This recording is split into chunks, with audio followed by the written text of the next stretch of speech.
Je vais vous faire ça un peu brut. C'est vraiment pas dans mes habitudes, mais là, je vous avoue que ce genre d'expérience, je m'en serais bien passé, mais je trouve que c'est utile aussi de vous montrer ce qui se passe en dessous de la surface.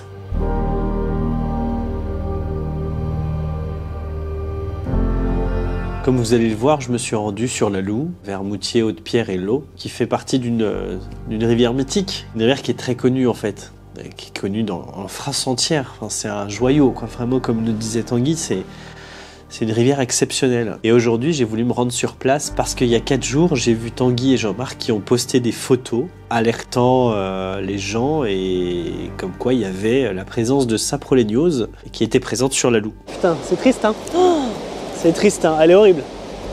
Elle est horrible. Et donc je m'y suis rendu sur place pour constater vraiment ce qui se passait réellement et pour comprendre un petit peu à quoi tout ça est dû, quoi. Comment on peut en arriver là en 2025, d'avoir une rivière aussi belle mais aussi crade. On est arrivé sur place, on a déjà regardé un petit peu sur la réserve de pêche à Moutier, puis là on a constaté tout de suite, on a vu les premières truites. Première truite qui était un petit peu mycosée sur certaines dorsales, certaines caudales. Puis là, on a vu les premiers poissons morts.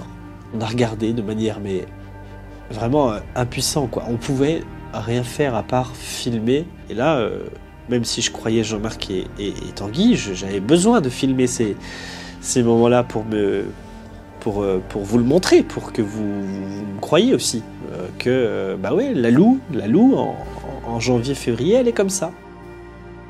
Elle est dans un état pitoyable. Et c'est une catastrophe environnementale qui est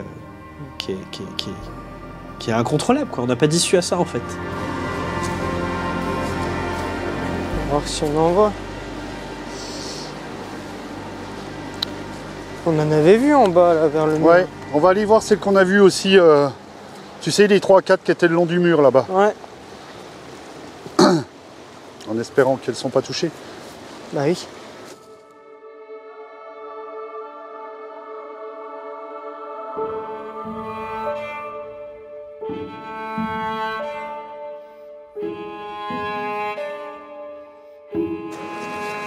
Tiens, là, c'est un poisson, ça? Ouais, encore ouais, c'en est un, là. Ouais. Ouais. Et je pense que... Ah non, c'est celui... Ouais, une belle truite. Ouais, là, c'est un des spots propices. On a une là-bas en face qui est... Pour de belles pêches. Qui est posée là-bas.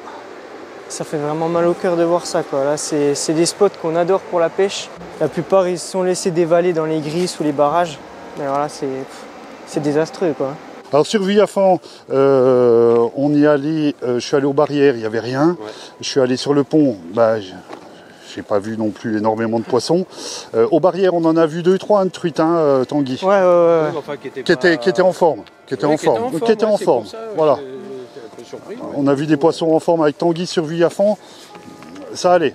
Sur la passerelle à Ornans, j'en ai vu des mortes. J'en ai vu plus bas. Je vais descendre demain à Clairon pour voir s'il y a des choses. Mais le plus que j'ai vu, c'est là où il y a la concentration la plus importante de poissons, c'est Moutier et l'eau. Hein.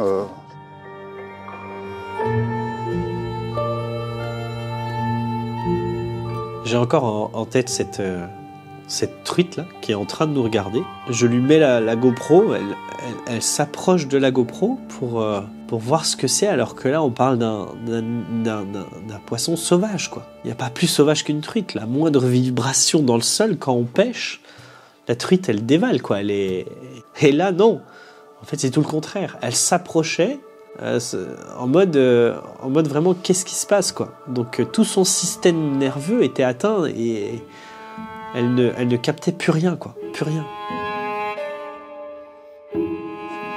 Je crois qu'on peut pas mieux faire en termes de messages qu'on va passer par vidéo, parce que la truite, mais bon, je pense qu'il lui reste quoi, quelques jours. Oui, quelques jours. Ouais. Là, on lui a approché la GoPro. Elle est complètement aveugle. Non, complètement aveugle. C'est un poisson qui est malade depuis... Ça va vite, ça, quand elle chope le... Oui, j'ai l'impression, parce que les premières qu'on a vues lundi, elles sont plus là. Elles sont parties dans les grilles, elles sont parties dans le courant, elles sont plus là. Celle-là, si je reviens demain ou après-demain, je pense qu'elle est plus là. Elle est plus là. tous les ans, c'est récurrent, à peu près à la même période. Et encore, là, c'est le début, mais mars, avril, ça va être, à mon avis, on va voir un pic encore. On fait que de constater, on fait que de relayer, que de dire, on essaye de se battre, mais bon, quand on réglera ce problème de pollution, nous on est dans le bas, on récupère toute l'eau des plateaux, Pontarlier ça s'agrandit et voilà quoi. Donc les eaux usées et tout, ça suit plus quoi. C'est en plus des lisiers, en plus de tout quoi. Faut alerter encore, mais bon on fait que ça. Vous êtes les relais aussi et les APPMA, mais on a l'impression d'être seul quoi. Donc ouais. Les cormorans, les harles sont en train de finir le travail. La PPMA, là, on est en train de poser des linéaires de ficelles pour les repousser, mais on déplace le problème. Et les ombres OMBRE. Voilà, donc ça fait... Tout à fait. Donc ça fait partie de la famille des salmonidés. Alors pour l'instant, on voit des poissons... Il me semble qu'il est avec un journal qui veut le faire justement un petit article dessus. Il y a déjà eu France 3 qui a fait un article. On n'en peut plus quoi. Enfin, chaque année, c'est tout le temps la même chose. Nous, c'est notre rivière de cœur, la Loue. C'est un joyau, c'est un patrimoine qui est en train de disparaître là. La truite zébrée en France, il n'y en a que dans le bassin méditerranéen. Et là, on est en train de perdre une des plus belles rivières. Donc voilà, on essaye à notre petite échelle de transmettre, de dénoncer. Mais on le sait qu'il faut partager, même si voilà, on reçoit des gens qui nous disent oui ça sert à rien tout ça, mais on est obligé, il faut montrer qu'on est là parce qu'en fait elle le mérite cette rivière. Il faut partager parce que si on fait rien, après tout le monde va se donner à cœur joie de faire encore plus de pollution et là on va la perdre définitivement. Donc là en fait c'est un peu le dernier espoir qu'on a.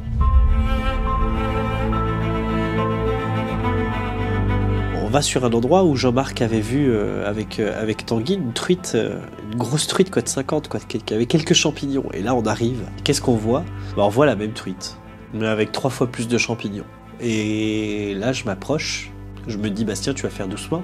En fait tu fais doucement mais ça sert à rien. Elle capte plus rien, elle comprend plus rien. Elle est complètement amorphe et c'est plus un poisson sauvage. Et là je m'approche, je vais sous l'eau et là je tombe sur une truite mais magique quoi, magnifique quoi. Genre l'Adidas qu'on rêve tous d'avoir, poisson de 50, avec des sangsues un peu partout, et dans un état mais catastrophique quoi.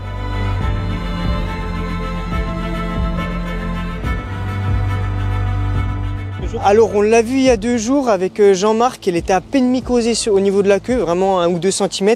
Et là on voit que ça prend des proportions sur tout le dos. Quand elles sont malades, elles ne restent pas dans le courant parce que ça leur fait perdre encore plus d'énergie, donc elles viennent dans les mortes. Et puis le problème vraiment, c'est que ces poissons qui sont dans d'atroces souffrances.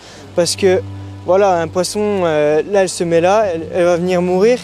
Et ça va se propager partout, ça va aller dans les ouïes, ça va atteindre, je pense, le système nerveux. Et puis tu les vois, elles sont en fin de vie, elles n'ont plus que des nerfs. Et puis elles souffrent pendant quelques heures et puis elles finissent par rendre leur dernier souffle, quoi. Mais c'est vraiment atroce quoi, pour elles.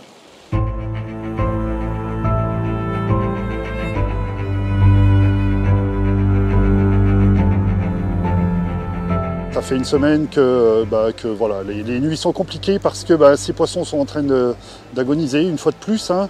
Première manifestation sur le bord de la Loue en 2006, il y a encore quelques graffitis sur Villafan. En 2006, on était en rendez-vous ici et on dénonçait déjà ces mortalités plus ou moins importantes. À l'époque, on avait un cheptel de poissons qui était relativement important. Là, maintenant, depuis lundi, je m'aperçois d'une mortalité énorme. Mortalité, je ne pourrais pas le dire, en fin de compte, je pourrais dire maladie sur des poissons parce qu'en fin de compte, je viens le lundi et quand je repasse le mercredi, je vois plus de poissons, quoi. Je vois plus rien. On a vu tout à l'heure un poisson qu'on avait vu avec Tanguy avec quelques points blancs sur le pont de Moutier. On s'aperçoit qu'aujourd'hui, il a un placard de 10 cm sur le dos. Donc, on va se dire qu'en 2 jours, la maladie s'est étendue de 50% à peu près. Je suis au bord des larmes quand je vois cette rivière qui est ma passion, qui est ma vie, je passe ma vie dans l'eau, quoi. Je passe ma vie au bord de cette rivière et je me dis, mais si j'ai plus cette rivière, qu'est-ce que je vais faire? Qu'est-ce qui va se passer, quoi? Comment passer de ça, de cette nature magnifique à plus rien, quoi, à plus rien. C'est vraiment un désastre qu'il y a en ce moment. Tous les ans, on voit ça sur la Loue. Il y a tout plein de facteurs de pollution qui fait que le milieu est impacté.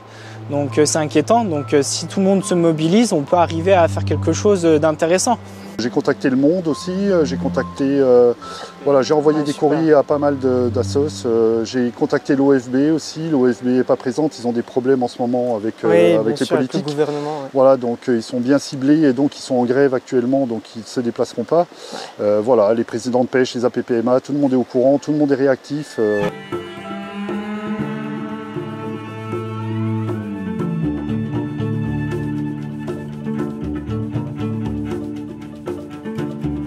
Ce qui rend fou, c'est que, tu vois, moi j'ai pas connu la loue sur ces belles années. Moi, ça fait pas longtemps que je la pêche. Et le truc, c'est que d'année en année, moi, je vois les populations diminuer.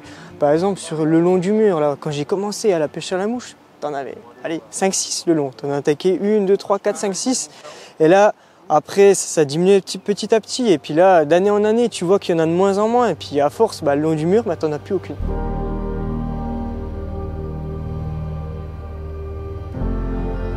Mais après, c'est ça, c'est le après. Et après, qu'est-ce qu'on fait? Alors on est tous des amoureux de la rivière, on se retrouve là, un petit nombre, on n'est pas nombreux aujourd'hui parce que c'est difficile de mobiliser 120 personnes en 2 jours. Mais en tout cas, qu'est-ce qu'on peut faire? Moi c'est ça, je cherche une idée, comment pourrait-on mobiliser les gens, comment pourrait-on toucher les gens. Souvent, je me dis, il y a autre chose aussi. C'est que cette rivière-là, cette eau qui coule là, il y en a 80% qui est prélevée aussi pour notre boisson favorite, quoi. On boit cette eau, quoi, tous les jours. Et on s'aperçoit que tous les ans, notre facture d'assainissement augmente. On s'aperçoit que l'année passée, à Sémézières, on a quand même un village de 400 habitants qui a été privé d'eau pendant presque 2 semaines parce qu'il y avait un taux de pollution trop important pour la consommer. Le problème, il existe depuis hyper longtemps.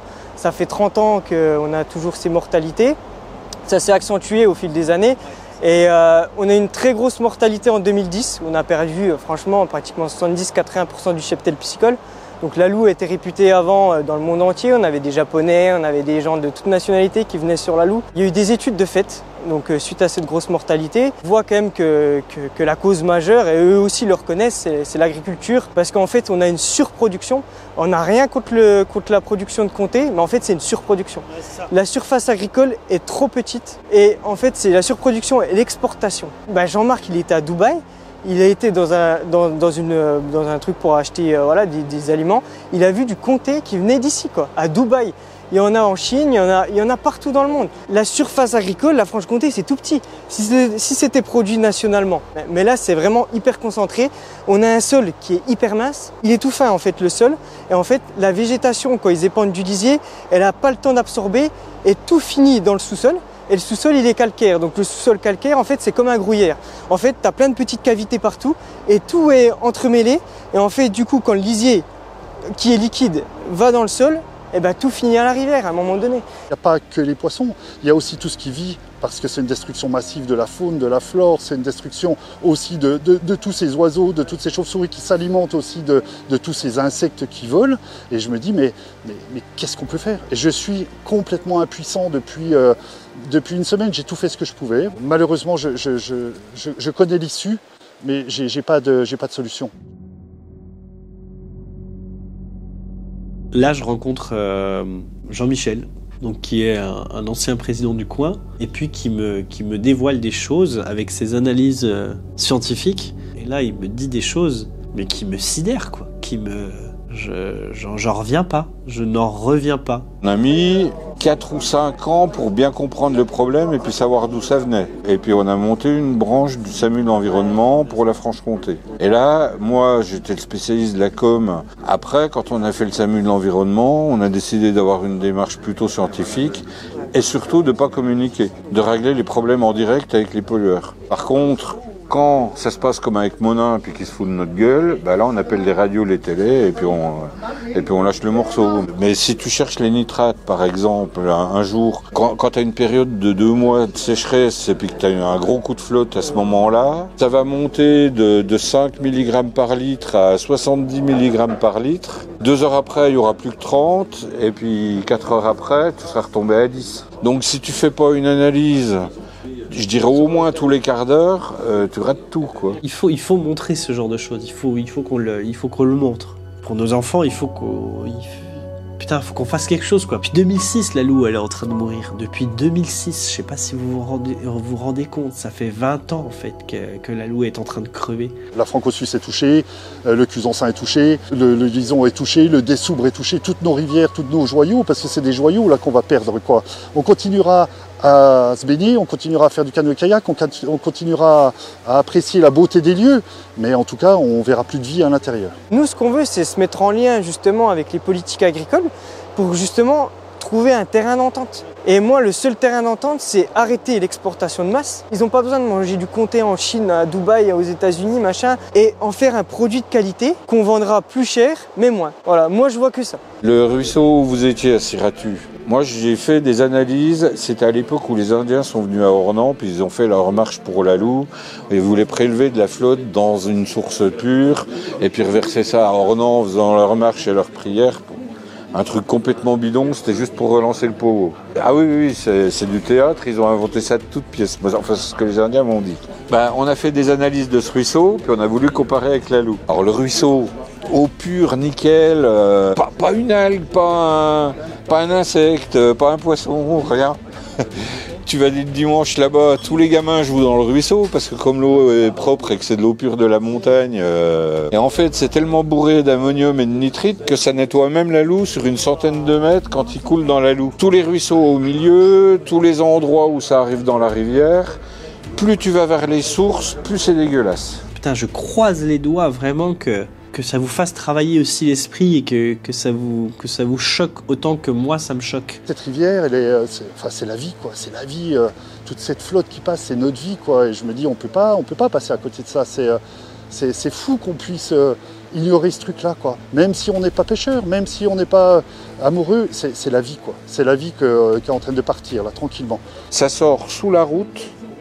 Et ça, c'est les égouts du Petit Paris, c'est à quoi, 10 bornes, le Petit Paris, c'est les égouts du Petit Paris qui arrivent là. Ça doit couler dans le karst quelque part, et puis ça sort ici. Ça sort au-dessus de Moutier, sous la route. Un fromage, c'est un réseau complètement dingue, quoi. Ce combat-là, c'est pas nous qui allons le gagner, je pense que c'est la nature un jour qui nous ramènera à la raison, je pense. Un jour.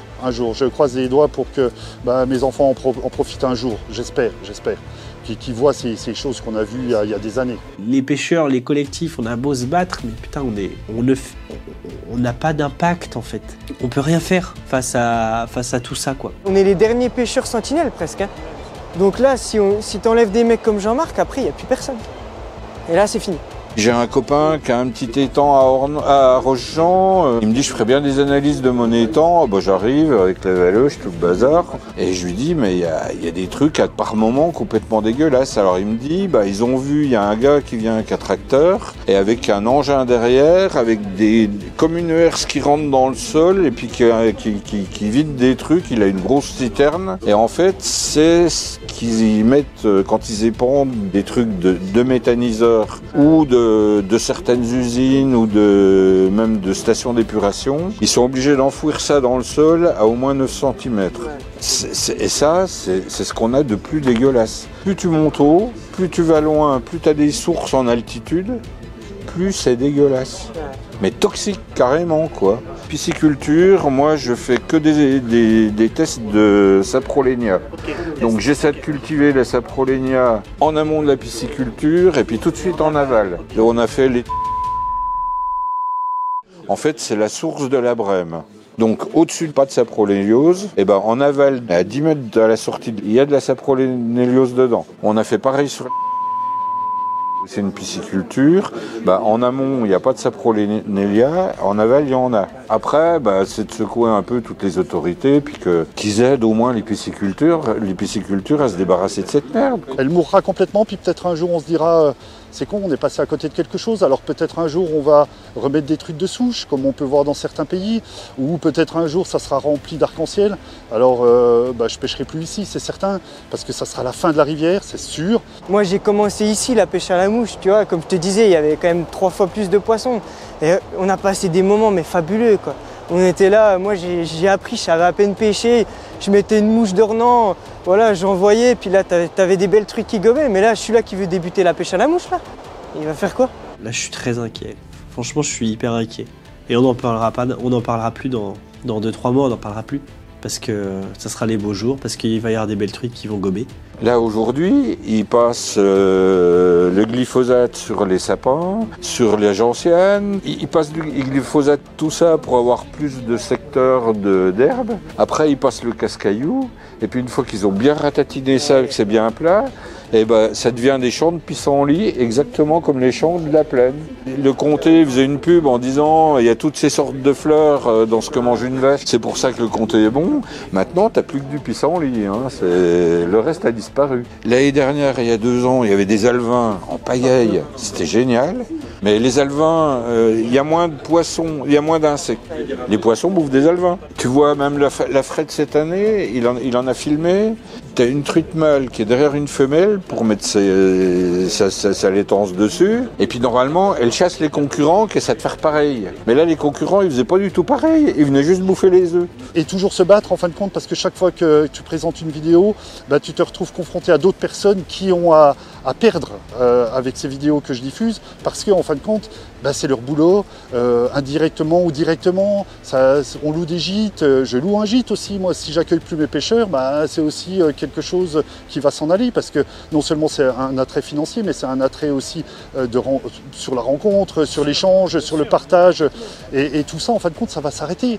Et quelle tristesse, mais quelle tristesse. Alors, je crois que ça dépasse vraiment, ça a dépassé tout le monde. Et puis je pense que quand tu es conscient, quand tu sais vraiment ce qui se passe, tu es encore plus dépassé que jamais. Tu te dis qu'est-ce qu'on fout là, c'est foutu, c'est mort. Cette rivière va mal et on le sait depuis 2006 où ça fait 20 ans, c'est incroyable, ça fait 20 ans. Les uns accusent les autres, il y en a qui vont dire c'est l'agriculture, les agriculteurs vont dire ouais mais l'assainissement, allez voir de ce côté-là, et plus tout le reste quoi. Bayrou veut faire sauter l'OFB, sur demande des agriculteurs aussi. Allez-y les mecs, pétez tout, faites comme vous voulez. Et on se retrouvera en février 2026 pour de nouveau constater la même chose, que la Loue est encore une fois en train de mourir.